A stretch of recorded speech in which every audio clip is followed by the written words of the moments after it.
I'm Danny. And welcome to our van tour. We've been traveling in this van for 3 years, all the way from the northernmost point in Alaska down here to Panama with our cat Graham and our dog Sombrita. We bought the van used and converted it ourselves. It's a Dodge Ram ProMaster 2500 159-inch wheelbase high roof edition. Come on in.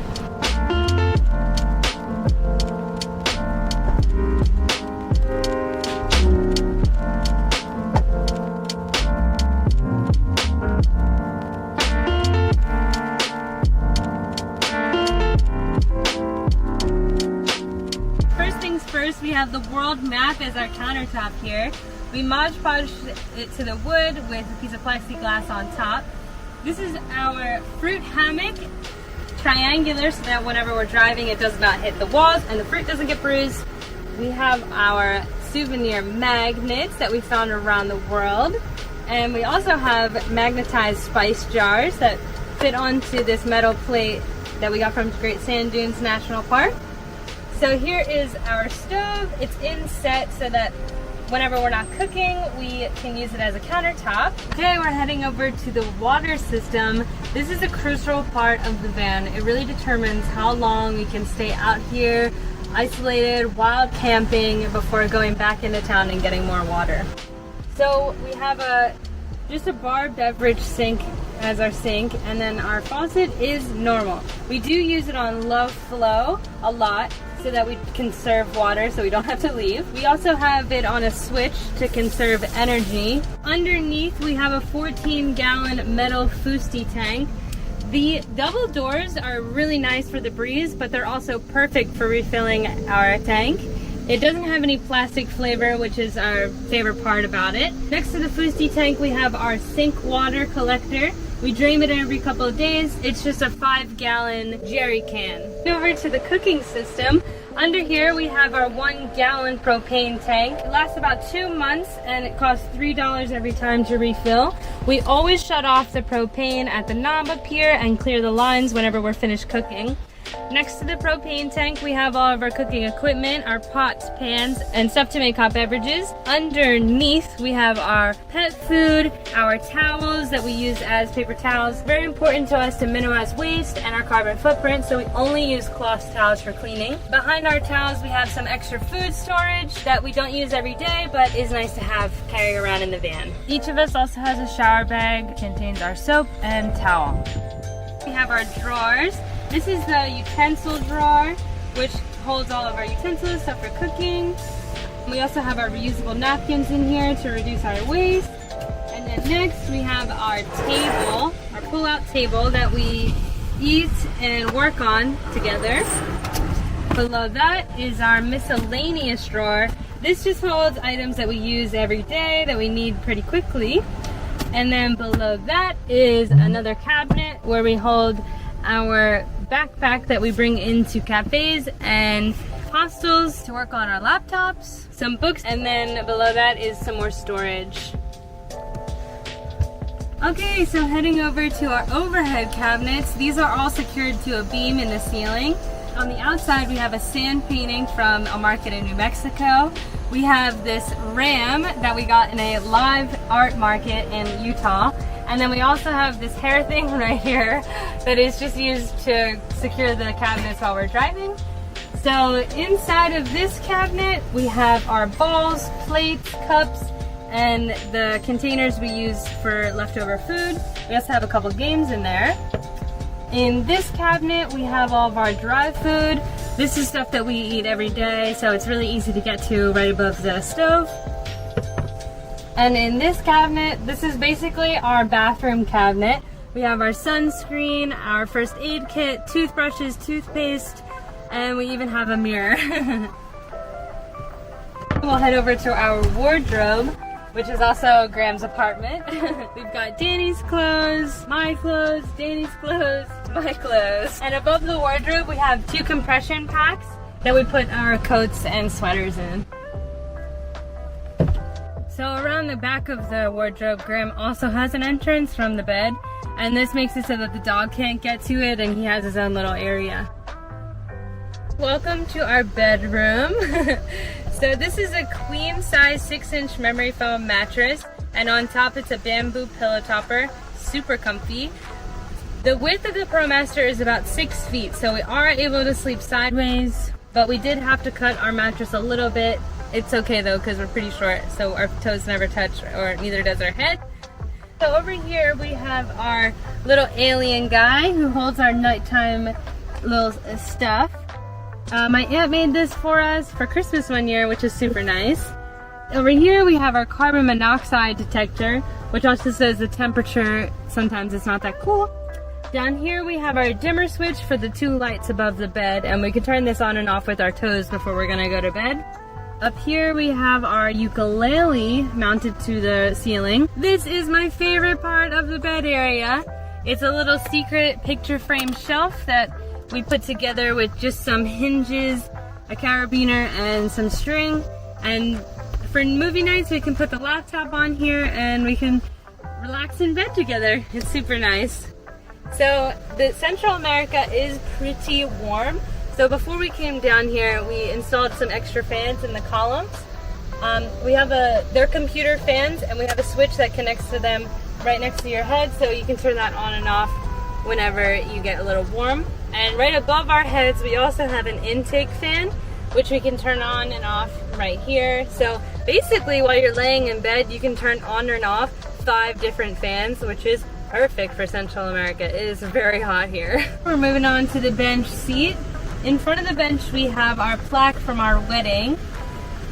On this wall we have the map of Central America where we've been tracking our progress southward. Under this bench we have our fridge, which is a Dometic top loader fridge, which saves energy and keeps it colder inside. We can hold about a week's worth of food inside and plenty of beers. Over on this box, we have Graham's box. Inside is his litter box, an air freshener, and his scooper mounted onto a wall. On the outside, we have his scratch pad and also his face groomer. And in this box, we have our electrical system, which I'm gonna throw it over to Danny to explain. So in here, we got the solar charge controller, which connects through the wall up to the solar panels, and here into the back to the batteries. The batteries are in the trunk as well as the inverter, because that's very large. But here we have a remote switch to turn on the inverter so we don't have to dig through the trunk. We also have a Bluetooth device so that we can check the state of the batteries with our phones. Down in here we got the main fuse box, so from here everything runs over to our appliances, as well as the smart battery isolator, which allows the alternator to charge our back batteries when we're running the vehicle. Some breakers for safety. This is the ground bar to connect to ground the chassis, and a thing to shut off the solar panels if you ever need to. Outside of there, we have also the outlets. We have AC, DC, and USB outlets, as well as our switch to turn on our lights. Probably the best thing about our layout is that under the bed you have tons of storage. So I'm going to show you guys what we call the garage.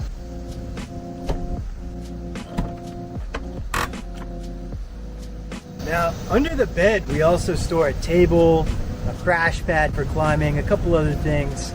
But down here, the first thing you'll notice is the Mexican flag, which is somewhat a reminder of home for Sombrita, and also privacy for our stuff when we want to leave the doors open and get that breeze. When I organize the trunk, I always like to order by the most used items are easiest to get out. So I'm going to grab out a few of those easy to grab items right now. My guitars, my BMX, and the chairs. We carry 5 gallons of extra water here, which comes in handy. Over here we keep our backpacking gear, which we've used numerous times. Always a good adventure, so we love having that stuff, but it is pretty bulky. And then up here we have some tools and a spare camping stove. So I'll grab that stuff out so you can see the next layer.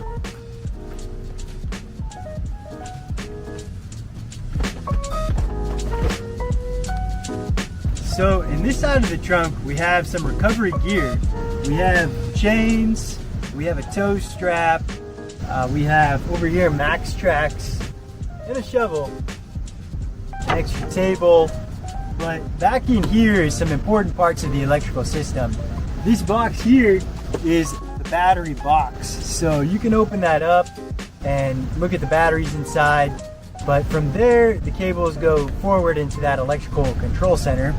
And above here, you'll see the inverter. The inverter converts the DC power from the batteries to AC power that you usually use in your home. So we can use laptop chargers and other things that will only run off AC power, but that does incur a 20 to 30% loss of energy. So we do have a lot of cigarette port plug-in chargers to avoid that penalty. On this side of the trunk, we have Emily's bike, another tool chest over here, pet food over there. But what's really cool is that here we can put longer items. We cut a hole in the front there, so the longer items stick through underneath the wardrobe where there's some dead space there. So we can fit my skis, Emily's snowboard, this umbrella for the beach, as well as my fishing spear. So that is really nice. Of course, we made use of the vertical space by hanging some more items, and there's plenty of other random things in here. Let's go check out the solar panels.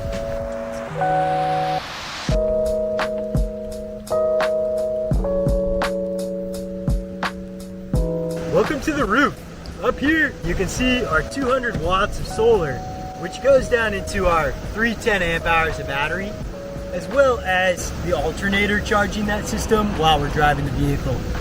That electrical system for us has been great to run the fans all night or run the heater during the winter, but the sealed lead acid batteries are starting to age a bit after 3 years, so their capacity is a little less. Besides that, we have here our roof ventilation fans. This is a Max Air fan, and it's been really great throughout the trip. We decided to mount another one underneath the solar panels here, so we get that inward and outward airflow down here on the Pan American Highway. It's been very useful. Besides that, I store my surfboard up here with just these quick cinch straps that you can undo quickly when you want to get the surfboard down, and then pick it back up here and tighten it super quick. So that's the roof. Through Danny's BMX friends, we found an artist, Nick Sawyers, to paint the van for us. At first we wanted to remain stealthy while we parked on side roads and parking lots, but after being in the van for 1.5 years, we decided we were going to head to Mexico and further south. And we knew as soon as we entered these other countries, our license plate was going to be an oddity anyway. So we thought, let's just paint the entire side of the van. We're super glad we did, and it's definitely the most unique part of our van. Welcome to the front room of our house, which is basically a car, but it does have some useful things I'll show you now. Up here, we use this loft for a little additional storage for our bags, our hammocks, our cat. One of his many hiding spots. He loves sitting up here. And then down here on the back of the seat, we keep our reusable produce bags. These are great for avoiding using plastic in the grocery store. You can put your veggies and your fruits right in there. Down here, we actually installed a heater. Hard to imagine down here in Panama, but when we were sleeping in ski resort parking lots and it would snow 10 inches on us, we'd wake up, hit the slopes. This thing was critical to maintain our comfort in the van. So it's really nice having a gasoline powered heater because it just works off of your gas tank. You don't have to fill anything else, and it's super safe, externally venting all the gases. Something else that really makes it feel nice in here is these swivel seats. It really feels homey in here when you swivel these things. Some other changes we made up here: we installed an aftermarket radio with my dad's help. This is the SS-USB, which stores our music. Got this up in Alaska on a boat tour for spotting the first whale. And then over here, we installed an aftermarket cruise control And down here is the thermostat for the heater. These vans have great huge windows up front for watching the world, but when you're parked and it's hot out, the window covers really come in handy for privacy and insulation. We really wanted to do the conversion ourselves because the cost is way cheaper. It's about a fifth the price of buying one of these built out, as well as you get it exactly how you want. So we were able to add in a bunch of cool little things, like the hammocks. So we have two hammocks. One is a full-length hammock. Danny uses that hammock to sleep when it's super hot out. And then it's also the guest bed. We also can use that hammock outside. And then we have another hammock that is used to look out the side door whenever we're at a nice vista. That's a pretty sweet chair for extra people to sit. Another cool thing we added is a projector mount. That makes it so the back wall of the van becomes the entire movie screen. It's also really sweet outside. You put a couple magnets and a sheet on the side of the van, and you can have a campfire watching a movie. We made practically everything in here. The cushions, the window covers, and even the curtains. We designed our build first using a 3D modeling program, and back then I had one of those VR headsets, so we were even able to check it out in virtual reality and see how it felt. We really wanted the build to be simple and comfortable. Because of that, we were done in 3 months, and it only cost about $3,000 to do the build. Plus, there's tons of space in here. At one point, we even took 12 of my family members for a ride. In the end, the build was the most fulfilling, satisfying project we've ever done. When designing a van, there are so many trade-offs. We tried to err on the side of simplicity while we were doing this first hands-on project together. One trade-off we made was not putting a shower or a bathroom in the van. But I really don't mind. Yeah, usually it's pretty easy to find a shower. We do have a camp shower we can use in the wilderness. And besides that, when you have a shower, you need to carry a lot more water, and sometimes people put the plumbing under the van. All our plumbing is inside the van, so when we winterized the van, all I had to do was add a little bit of 12-volt heat tape under the sink, and we were done. Bathrooms are even easier to find than showers. But in nature, in the middle of nowhere, you can always dig a hole. Put back out your teepee. Another thing that we don't have in the van is an oven, but we do have a stovetop version that we use to bake in here sometimes. And we also have perfecting cooking on a campfire. Yeah, unfortunately, we don't have a four-wheel drive van, but we've gone on tons of crazy roads to epic places. It's just that it was really impossible to find a used four-wheel drive van, and the cost would have been double to buy a new van. One thing that we would have done differently after all this time of living in the van was get lithium batteries in the beginning. They were just really pricey, and we didn't know how much we would like living in here, so we thought we'll do an upgrade later. And yeah, maybe we'll do that upgrade sometime soon. But even considering the trade-offs we've made, we have loved living in this van. It has offered us cheap, limitless long-term travel, and as well as amazing comforts on the road. We never have to sleep in any random sketchy beds, and we get to bring our 2 pets with us along the way. We have the independence to cook anywhere we are, do our dishes, and run all these electronics without relying on anyone else. And we have the freedom to do it at the top of a mountain or at an isolated beach. Basically any place accessible by some semi-sketchy roads. Love how the van gets us into nature and that we can use it for base camp for our favorite outdoor activities. We hope you enjoyed the tour. If you have any questions, let us know in the comments, and please subscribe so that you can follow on our journey. We've already been from Alaska to Panama, and we're heading this ProMaster down to Argentina. Thanks. See you guys next time.